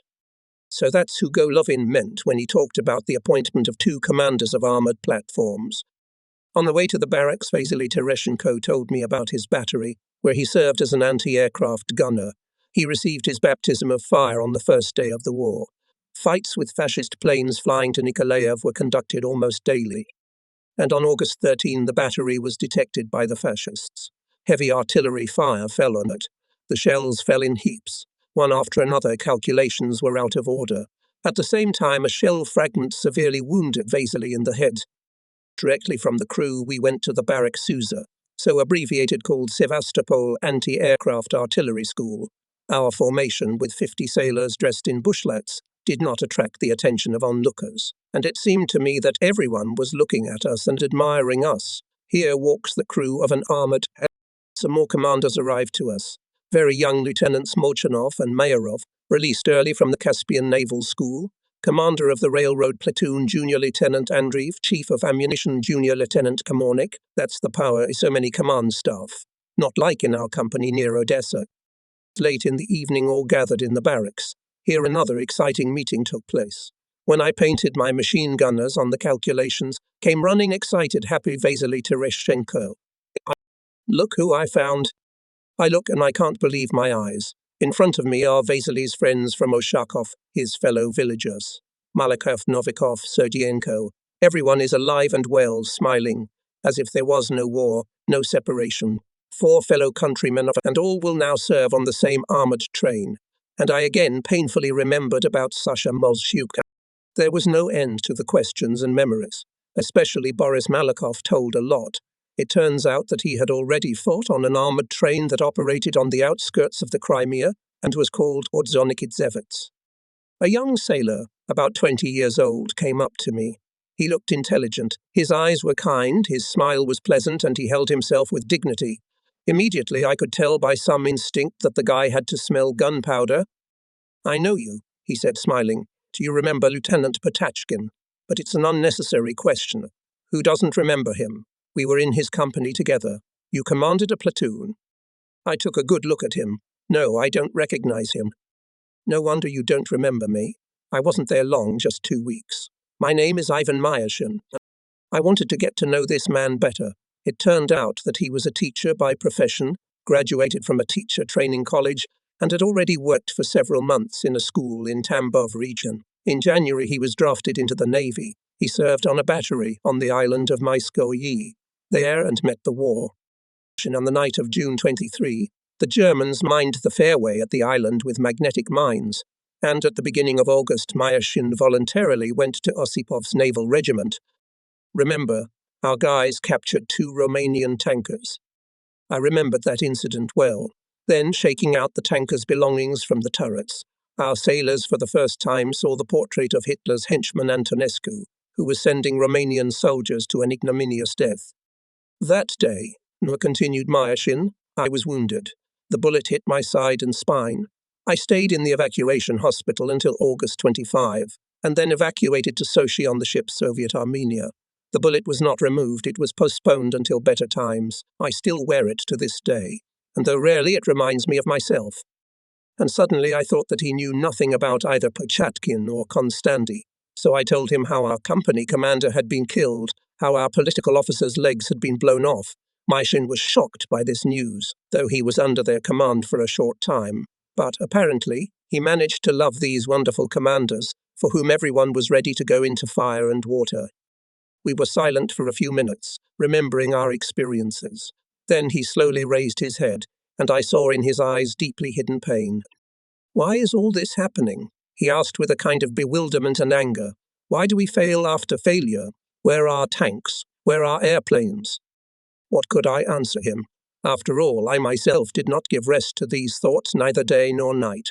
However, he did not expect an answer from me. In Sevastopol, Myashin arrived in early October by a roundabout way. First through Rostov went to Perekop, but there was already fighting, and he returned to Novorossiysk. From there, in Feodosia, Simferopol, and, finally, in the Black Sea Fleet. Here he was assigned to an armoured train. Golovin entered the barracks quickly. With him were several other people in the uniform of the command staff. The crew of the armoured train is mostly formed. "You," said the captain, having gathered the personnel. "I present to you, comrades commanders." And he named all the officers in turn. Lieutenant Golovenko was appointed as my assistant on the railroad part. said Golovin. He came to us from the crew of the armoured train outskirts. We were all interested in the combat operations of this fortress on wheels, and we asked the lieutenant to tell us about it. This is what we learned that evening. Outskirts was built by Crimean railroad workers from the very beginning of the war, and especially in those days when the Germans approached the Crimea, the toilers of the steel highways selflessly worked for the front. A lot of locomotives and rail cars they relocated in advance outside the Crimea, but even with a small fleet of rolling stock provided increased volume of transportation. Railroaders found new opportunities to help the front. Once at a meeting of locomotive crews and repairmen Simferopol station machinists Verzulov and Larionov and master mechanical shop Pikalis made a proposal to build their own armoured train. This proposal was to the liking of all railroaders. The same day they did not hesitate to start work. Workers did not leave the depot for 15 or more hours a day. Many forgot about home. They would lie down under a tree, take a nap and return to them not infrequently after difficult voyages in the work included, and steam locomotive drivers. Workers' Sevastopol factory equipped armoured platforms. Soon the armoured train was ready. It was equipped with military equipment and handed over to the Black Sea Fleet Command. Outskirts participated in the battles for Perikop and its daring raids very helpful to our troops. Almost at the same time with Sevastopol workers of Sarigol Station, with the help of collectives of Feodorizhia Enterprises, built the second armoured train. He was given the name Death to Fascism. He received his first baptism in the area of Ishuni. It was like this. The enemy was unstoppably advancing, crowding our fighters, and suddenly an armoured train appeared. The guns, machine guns, mortars started to work. The Germans did not expect to meet the armoured train at such a close distance. Demoralized by a powerful fire attack, the fascist chains began to roll back, and our troops, having received a powerful support, rushed into the attack. Many times the fascist invaders experienced the crushing blows of armoured trains and tried their best to put them out of action. Once, near Voinka Station, a large group of enemy planes attacked the armoured train Death to Fascism. Skillfully maneuvering, machinist Kozlov managed to dodge a direct hit of bombs. However, Hitlerites managed to destroy the track ahead and behind. The armoured train was trapped. From minute to minute it was possible to expect the appearance of a new group of bombers, but the repair team of trackmen from Voinka Station was already rushing to the rescue. They quickly restored the road, and the armoured train went to complete the task. On the combat account of the brigade of armoured trains, there were dozens of destroyed enemy tanks, batteries, vehicles, hundreds of soldiers and officers. The conversation continued for a long time that evening. The sailors got to know their commanders and each other better. From today we are all, said the captain, one family, soldiers of one military unit. Soon we will go to crush the Nazis on their armoured train. You are people who have been shot. I think that we will fight well. And where is our armoured train? Someone asked. We don't have it yet. We'll build it ourselves. Together with the workers of the naval plant. Do you think we can do it? We can do it, came the voices. Someone asked Golovin to tell about himself. The captain was embarrassed, but immediately began to tell. He had an interesting biography, a combat one. Back in 1928, he volunteered for the Navy on a ticket from the Krasnopresnensky District Komsomol Committee of Moscow. He served as a Red Fleet on the 20-inch battery of the Fort Krasnaya Gorka. After graduation from Frunze College, he commanded a platoon, then a battery at the forts of Kronstadt and Izura fortified area. At the Special Courses of Improvement of Command Staff, he got a new specialty. He became a commander of artillery of mobile railway installations. He fought with the White Finns, participated in the breakthrough of the Mannerheim Line as part of the Artillery Railroad Division, and finally, Odessa, a naval regiment. Well, and now, a stand down, concluded the captain. Tomorrow there will be hot work. Excited, with some unusual feeling of exhilaration we left. Yesterday most of us did not know each other, and now it seemed that we had been serving together for a long time. And so it is apply, we are all sailors, and the Navy service is a strong bond. A small blue book with a black anchor, it's a pass to the factory. And although we go in formation under the command of the lieutenant, the janitor meticulously examines each of us, checking the photos on the passes. Nothing can be done. The enemy is close in the city. Every now and then they catch spies and saboteurs. The factory met us with the rumble of pneumatic hammers, clanking iron, hissing steam. Here is our workshop. In the middle, 2 platforms and a steam locomotive. Ordinary, unremarkable. We've seen them hundreds of times on the railroads. We have to make an armoured train out of them, formidable and crushing, and as soon as possible. The front is not waiting. An elderly worker, a foreman, came up. Well, guys, here is the first lesson for you. Cut off the sides of the platform. Take off its wooden deck, he said calmly and businesslike. It's not a difficult job, but you need skill. Let's get to work. It's hard to get used to it. You swing the hammer on the chisel, but you hit your finger. But if you blow on the bruise, you're back to work. It's good that there is someone to advise, correct? Together with us, dozens of workers. Cutters, fitters, electric welders. We do not leave the plant for 2 shifts, and they too do not lag behind us, and many of them have families. I work on the platform, and I can clearly see what is done in the shop. People work with some kind of self-forgetfulness, passion. It is not difficult to understand what feelings are guiding the fighters now. Everyone knows. Sooner the armoured train will be built, the more damage to the enemy defenders of Sevastopol. Among the sailors now and then I notice familiar faces. Here are 5 hat friends all stick together, as if afraid that again they may be separated. Here is Evacuation. It's not easy for him to carry thick boards, a teacher, and his wound is probably making itself felt. But he is bracing himself. He doesn't show it. He works together with Sevastopol, a tall, solid sailor. They became friends somehow quickly in 2 or 3 evenings, and now they are inseparable. They pass by the platform, carrying 4 boards stacked one on top of the other on their shoulders. Are you going to strain yourself? I ask jokingly. Nothing, comrade petty officer, Myashin says cheerfully, turning around as we walk along. We'll carry so much more. And suddenly, with a soft shriek, he falls down like a hamstring. The planks fall apart. We run up to him. He awkwardly lifts himself up, looks guiltily, and again grabs his seat. Bullet bloody stabbed him. Sevastopol is standing next to him, rubbing his shoulder, bruised by the boards. I told you not to be brave, he reproaches his friend. So no, more boards each and no less. And at first no one imagined how our armoured train would look like. They had never seen anything like it before, but our commanders apparently are well aware. Captain Golovin and Lieutenant Golovenko confidently give instructions to the masters, consult with them. Almost all the time in the shop is, and the head of the work engineer Kalinin. Every day the platforms are more and more transformed, change their appearance. Instead of wooden sides appear high armoured as the important workers in the construction of armoured train, electric welders. Among them there are many girls and teenagers. They replaced the cadre of workers who left for the front. Particularly striking is a small-height mobile boy of about 16 years old. Very often I catch his admiring look on me and on other sailors. I approached him once. He took the shield away from his face and smiled. Do you dream of becoming a sailor? I asked him. How do you know? He was happy. Yes, I know. I can see it in his eyes. What's your name? Collier, Nikolai. He corrected himself, obviously trying to make himself look respectable. How old are you? 20th and Essentus 16. You see, you have to grow up. You'll be a sailor for sure. I walked away, but I didn't hear the hissing of electric welding behind me. I looked back and saw that Collier still hadn't started work, standing there looking at me with a saddened look.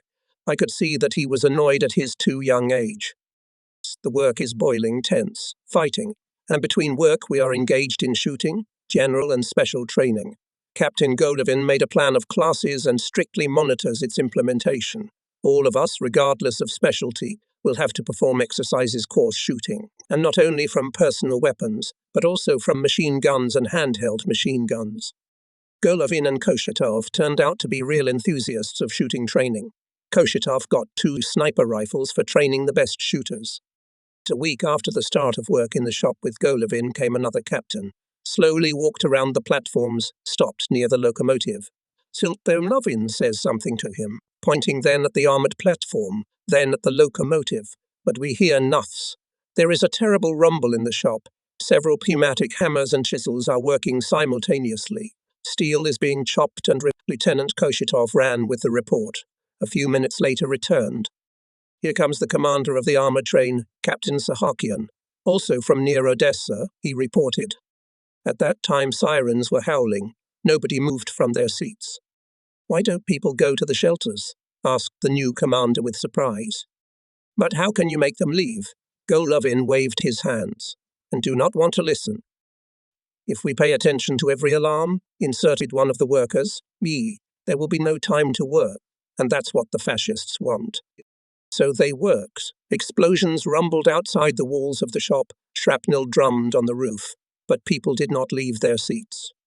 Kitchens on the way to the factory, I met my friend Peter Pilotsy. We served together on the 39th Battery in Odessa. "And you're here. What are you doing here?" "Our whole battery is here," May informed me. "We're stationed in Cossack Bay." We immediately went to Captain Golovin. He let me go to see my battle buddies. On the way, Peter Piletsky told me about the affairs of the battery. The 39th participated in the battles until the last day of the defense. With its fire, it covered the evacuation of troops from the city. Batteries were the last to leave. They built rafts, loaded everything they could, and what they couldn't take with them, they destroyed. A tugboat took the rafts out to sea. The calm voyage did not last long. Nazi airplanes struck. A bomb hit the tugboat and it sank. Enemy pilots, and it seemed not enough. They made approach after approach, bombed, shelled the rafts. Batteries installed Maxims on homemade swivels. They hit the planes with 3 machine guns and all rifles. Success was unexpected. The head junkers crashed into the sea. This slightly cooled the ardor of the Nazi, although they continued to attack, but no longer from such low altitudes. Sailors cheered up, increased fire. One of the planes smoked, turned to the shore. After him, and the rest of them went away. Everyone realized that the planes could appear again every minute, but no one lost heart. We picked up people from the sunken tugboat, helped the wounded, and then night fell. In the darkness, there was no need to be afraid of airplanes, but another trouble awaited. There was a strong wind. The rafts were tossed about, waves rolled over them. The fastenings loosened. The logs were about to fall apart. Luckily, our submarine arrived. She picked up the battery and brought to Sevastopol. In the main base, artillerymen appealed to the command with a request not to separate them. Now a unit is being formed, the backbone of which will be the surviving sailors from the 39th. And here I see again my former commander Shakurma. He's already a captain. He embraced me like a son. We were surrounded by friends. Endless questions began. The saddest thing for me was the news about Tanya Salusha. We met her just before the war, when she came to our battery. She had a very young, ruddy face, ashy hair. One evening, when the first stars had already fallen out in the sky, I was sitting on a haystack near the dugout and, giving myself up to dreams, quietly playing the guitar. Thoughts about Tanya did not get out of my head. Somehow a song burst out of my chest and went like a seagull late for nesting. I wonder at the sky. I wonder at the sky. But I didn't finish my favorite song. Something rustled behind me. I looked back and almost gasped with surprise and joy. Behind me, slightly tilting her head to the side, was she, Lieutenant of Medical Service Tanya Salutina. "Nursing sing," she said in a soft, chesty voice. "You sing well. I've been listening to you for a long time." And she sat down next to me. I sang a few more songs. Then we started talking. We talked about many things that moonlit evening. I found out that Tanya was an orphan, brought up in an orphanage. I told her about myself. That conversation somehow brought us closer together. Then she often visited our bunker. I taught her to play the guitar, shoot a rifle. Together we sang our favorite songs. And now I find out that Tanya was seriously wounded in the head and stomach. She was sent to the big land, but her traces were lost. I stayed with my comrades until lunchtime. It was time to go back. "Well, how are you feeling?" Golovin asked me, having heard the report on my arrival. Well, it was as if I had been to my own family, Comrade Captain. "It is necessary that our crew should become the same fighting family," he concluded. In the evening there was a Komsomol meeting. Brigade Commissar Eklikov and Chief of Political Department Ishchenko came to us. The question was creation of the Komsomol organization of the armored train and the election of the bureau. The commissar told about the situation at the front. Ishchenko said many warm words in our address. He named the best Komsomol members who distinguished themselves in the construction of the armored train, set them as an example to the entire crew. Elected the bureau. At the meeting again spoke Ishchenko. They proposed to elect Alexandrov as secretary. He has combat experience behind his shoulders, and the experience of komsomol work also has. I was surprised and, admittedly, even confused. Would I be able to cope? And the situation at the front was getting more and more difficult. It was on October 29. A state of siege was imposed in Sevastopol. The squadron left Sevastopol bays. The enemy was approaching. The military council of the fleet appealed to the sailors with a kind, courageously to the last breath to defend the cradle of the Black Sea Fleet, Sevastopol. November 1. The enemy took Bakhchisarai. We are in a hurry to build an armoured train. In order not to waste time walking, we moved from the barracks to the cars that stood on the tracks near the factory. For the command staff, we allocated a passenger one. The Red Fleet men were accommodated in 3 teplashki. On wheels, we will have ammunition stores and workshops and kitchen and sanitary unit. Sailors, together with railroaders, will equip wagons for them at the station. On November 2, Golovin sent me there to check how the work was going. The equipment of the wagons was coming to an end. Having talked with the guys, I was about to leave, when suddenly I came face to face with a machinist in oiled overalls. "Ah, a sailor, ye," he smiled. "Have you settled in Sevastopol?" It was the same driver with whom I was travelling from Dzhankoy to Sevastopol, Mikhail Vladimirovich Galanin. I told him that I'm not fighting yet. I'm building an armoured train. "Armoured train, you say?" He was interested. "Have you recruited the crew?" "Yes, mostly formed." "And there are drivers?" he inquired. "Not yet." "So what's an armoured train without a driver? Where's your boss? Take me to him." "Here," I thought, a desperate head. He's asking to go where it's hotter. We came to the factory together. On the way, Mikhail Vladimirovich told how he broke through with his locomotive from Simferopol when the Germans broke into the city. It was October 31. Simferopol Junction was deserted. At the station remained only bombers and a small team of armoured train Voikovets, which went last. But then something happened that no one expected. Steam locomotive of the armoured train was out of order. At the station was still the secretary of the party organization of the depot Larionov, deputy head of the depot Mikhail Blinov, machinist Mikhail Galanin, his assistant Zhenya Matyash and stoker Ivanov. "We must save the armoured train at any cost," said Larionov. "There are no steam locomotives. There is only one, underpowered. Take, Misha, the sheep, equip yourself and go on your way." Soon the armoured train was already under steam, ready for departure. The station duty officer raised the signal, a short whistle of the locomotive, and the train started on the road. In a few minutes, Simferopol disappeared from sight. Bulganak Passage passed without stopping. The station duty officer only had time to shout, "Watch the air." No sooner had the armoured train skipped the station Alma, as over it really appeared a group of planes. They began to bomb the bridge to block the way of the train. "Just to take this steep climb," thou thought Galanin, and a loud now and then demand. "More steam. Give more steam." The guys tried their best. Sweat was hailing from their faces. Nearby there was an explosion. Bomb fragments hit the open area. Several people from the team were killed. A fragment of the second bomb broke the airline of the locomotive. The train stopped. Having clarified the situation, the commander commanded. "Bertie S. "There is a full forward," answered Galanin, "but we will go without auto brakes." "Come on." It was difficult to get to the Shalkul junction, packed with cars, but we raced through it without stopping. We stopped only in Bakhchisarai. The driver and assistant quickly got off the locomotive, examined it. With the help of fighters, made the necessary repairs. At this time, from the local air defense headquarters, reported that enemy planes are flying along the railroad bed and approaching the station. It is necessary to leave immediately. The machinist took the train behind the entrance arrows. Germans on tanks and automobiles have already started to go around Bakhchisarai. Then from one, then from the other side of the railroad bed mines were bursting. But the armoured train was rushing forward to Sevastopol periphery. Mikhail Vladimirovich asked to escort him directly to Golovin.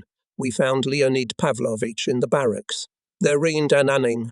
The replenishment arrived, sailors in worn, greasy overcoats. Many had bandaged hands and heads, weathered, dusty, angry as devils. "By the way, I've come. Golovin met me. Take the Komsomol members to the register." "Comrade Captain."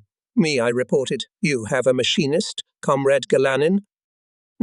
How long have you been on the locomotive? Golovin quickly asked, glancing at Mikhail Vladimirovich. I have some experience, he replied evasively.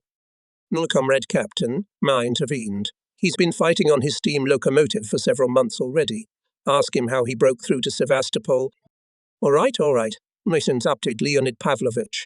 I can see for myself a fighting guy, but we already have machinists. Well, we'll think of something. Maybe we'll have to have 2 locomotives. And now we'll have to get on with the rest of the men. These are Ordzhonikidzevsi. A sad fate befell this armoured train. On October 24, he took the baptism of fire at Ivanovka station near Perekop. On that day, under the cover of fog, the commander of the armoured train, Captain Buligin, with the traction foreman Cherkashin, and the Red Army man Sokno on the pioneer train went to the nearest point to establish communication and did not return. Their fate remained unknown to the crew. And at 11 o'clock, German planes began to bomb the armoured train. And not only the armoured train, all its rear bases were severely destroyed. Lieutenant Tchaikovsky took command. The battle lasted about 3 hours. The crew acted confidently, cold-bloodedly. In the battle, 1 airplane was shot down. On October 27th, the armoured train still continued fighting and managed to inflict considerable damage to the enemy. And on the night of October 28, it was blown up on mines and derailed not far from Kermany Station. And now, the remaining personnel, Red Fleet men, petty officers scorched by battles, who had looked into the eyes of death more than once, came to us. They are holding on independently, eager to fight. Now it will be soon, I said. You'll help to equip the armoured train and we'll start the war. My place is at the gun, suddenly shouted irritably one of the newcomers with a bandage on his head. And him too, and him, and him. He took turns looking around and pointing at his comrades who were standing silently aside. I want to shoot. I have to hit them, the bastards, not bang them with a hammer. Let the rear men knock. An unfamiliar officer quickly approached us. Apparently he heard our conversation. By the way, he said, addressing the commandant with a bandaged head, petty officer of the second article Alexandrov was at Odessa. That says something. You'll still have to work, Comrade Drobina, he added softly. There is no rear here, the front is everywhere. Is it clear? I see, Comrade Battalion Commissar. Said the Red Fleet officer clearly and respectfully. Well, shall we get acquainted now, Comrade Komzorg? The Commissar, smiling, extended his hand to me. Captain Golovin told me about you. My name is Porozov Pyotr Agafonovich. I was assigned to you as Commissar of an armoured train. I had to fight a little on Ordzhonikidzevets. But on the new armoured train, I hope we'll fight until victory, and now continue to get acquainted with our Komsomol members. That day I recognized Lavrenti Fisun, Vasily Surjain, Evsey Tratyakov, Ilya USA, Boris Grishko, Mikhail Kozakov, Ivan Pyatakov, Mikhail Yatarov, and many others. Early in the morning, back to the shop. Welding of the armour frame is already completed. We are pouring it with concrete. Work does not stop for a minute. The enemy is frantically bombing the city. The streets are deserted. Everyone has gone into hiding, and we continue to bang hammers, paint the sides, install guns, equip casemates. And the sailors from the very beginning divided into 2 groups. Some work in the shop, others study the material part, Everyone learns. Komsomol members decided. Everyone must be able to service guns and mortars, machine gunners, signalers, and even cocks. In battle everything can happen, and everyone must be ready to replace a comrade. To study the material part of the guns and to train in the coherence of actions went to the training range of the School of Arms. At the exercises, all calculations worked in an organized manner. Golovin did not make any allowances for conventionality. He could be seen everywhere, at any time. Golovin's energy was surprising. He found time for everything except, it seems, for rest. On November 3, Junior Lieutenant Kamornik called me, Zakhar Lutchenko, and several other soldiers. We are going to get mortars, he explained. I thought that we would go to some military warehouse where we would receive mortars shining with factory paint, but we arrived at the railroad station and went to the workshops. What we saw there struck us with its unusualness. We knew before that the citizens of Sevastopol do everything possible for the front, for the defense of their native city. But mortars, by their own efforts in ordinary railroad workshops, this surpassed our imagination. In the workshops between the machines, surrounded by railroad workers, walked a short, energetic woman with a strong-willed face. We were told that it was the secretary of Sevastopol City Party Committee, Antonina Alexeyevna Serena, comrades from the armoured train. When she saw us, she asked us, "Well, we arrived on time. You see what handsome men are waiting?" Antonina Alexeyevna showed her hand at the new mortars standing in the corner of the shop. We learned that this military weapon was the first to be manufactured by railroad workers of Sarigol Depot. On the initiative of the head of the steam locomotive department, Vladimir Georgievich Panasenko, they adapted for this purpose mechanical workshop. The first prototypes during the tests showed excellent results. Following this, at the suggestion of the Crimean Regional Party Committee, production of mortars mastered and in Simferopol steam locomotive depot. This was led by Master of Pekalis and specially arrived in Simferopol representative of the People's Commissariat of Defense Surovenko. When it became necessary to evacuate the equipment depot outside the Crimea, the leaders of the military operational department of the railroad decided not to remove the mortar shop and relocate it to Sevastopol. Seychelles was instructed to install the equipment at the new location within 10 days and set up the production of mortars. Thanks to the enthusiasm of Simferopol railroad workers, as well as local locomotive and carriage workers, the work was completed ahead of schedule. On the fourth day, A.T. Pekelis reported to the City Party Committee on the completion of the task. Soon, with the railroaders cooperated and some other Sevastopol enterprises, in the first products of the mortar shop received us. After testing at the range, mortars were installed on the armoured platforms. November 4. The construction of the armoured train is finished. We admire it, beautiful and mighty. Steam locomotive and platforms are protected by thick, reliable armour, shining with fresh paint. Behind the steel plates, there are 400mm guns, taken off the destroyers, 8 mortars, 12.5 machine guns, 4 of them large caliber, a real land battleship, a fortress on wheels. To increase the speed and maneuverability of the armoured train, we were allocated a second armoured locomotive. In the afternoon, a rally was held at the plant. To the workers and sailors came the commander of the Black Sea Fleet Fs, Oktyabrski, a member of the Military Council N. Kulikov, secretary of the City Party Committee B. A. Borisov, A. Borisov. Fleet commander thanked the workers of the plant and sailors for exemplary performance of the task and called on the crew of the armoured train without mercy to crush the fascists. Admiral told about the difficult situation at the front, the fact that near the village of Duvankoy are fierce fighting. Duvankoy is the key to the Belbek Valley, and the Germans threw there their selected units, tanks and aviation. So the 8th Independent Marine Brigade, local rifle regiment and the 3rd Marine Regiment are fighting hard, repelling endless enemy attacks. The partorg of the plant, electric welder Zhenya Ignatova, commissar of the armoured train Porozov, spoke. Then the floor was given to me.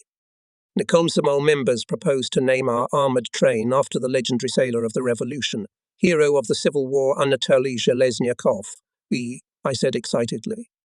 This proposal was met with a storm of applause and shouts of hurrah.